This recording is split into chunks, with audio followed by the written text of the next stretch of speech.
अथाष्टाविंशः सर्गः। सा राक्षसेन्द्रस्य वचो निशम्य तद्रावणस्य प्रियमप्रियार्ता सीता वितत्रास यथा वनान्ते सिंहाभिपन्ना गजराजकन्या।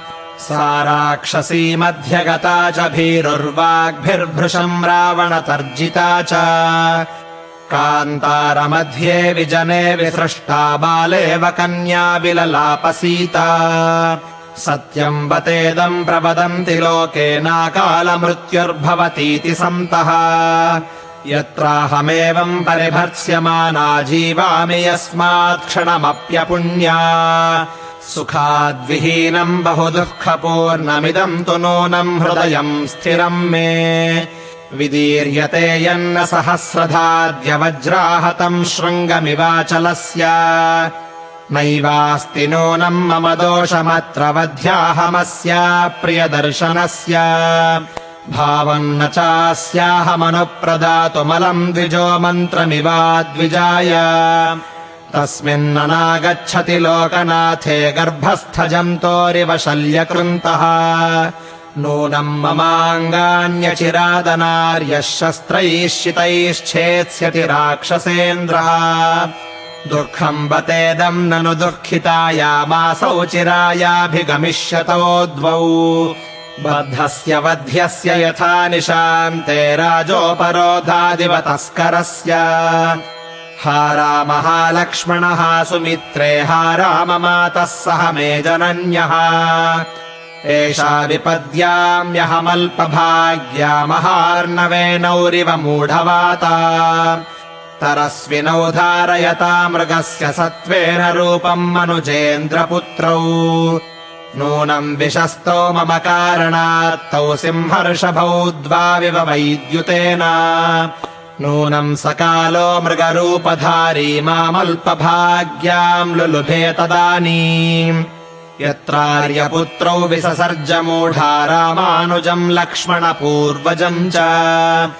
हा राम सत्यव्रत दीर्घबाहो हा पूर्णचन्द्रप्रतिमानवक्त्र।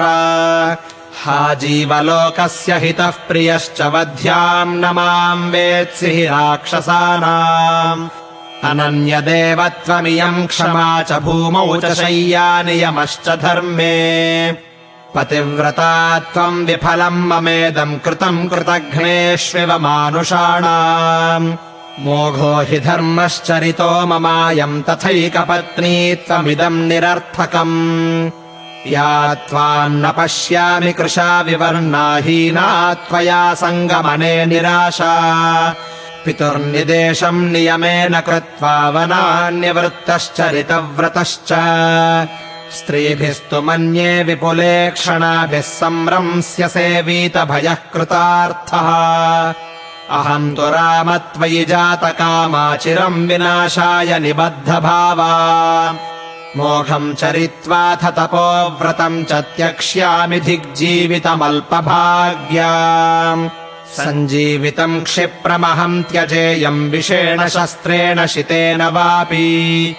विषस्य दाता न तु मेऽस्ति कश्चिच्छस्त्रस्य वा वेश्मनि राक्षसस्य। शोकाभितप्ता बहुधा विचिन्त्य सीताथ वेणीग्रथनम् गृहीत्वा। उद्बध्य वेण्यद्ग्रथनेन शीघ्रमहम् गमिष्यामि यमस्य मूलम्।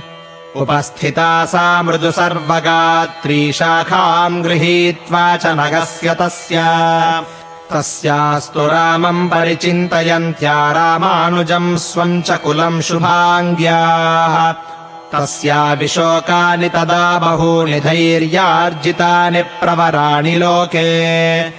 प्रादुर्निमित्तानि तदा बभूवुः पुरापि सिद्धान्युपलक्षितानि। इत्यार्षे श्रीमद् रामायणे वाल्मीकीये आदिकाव्ये सुन्दरकाण्डे 28 सर्गः।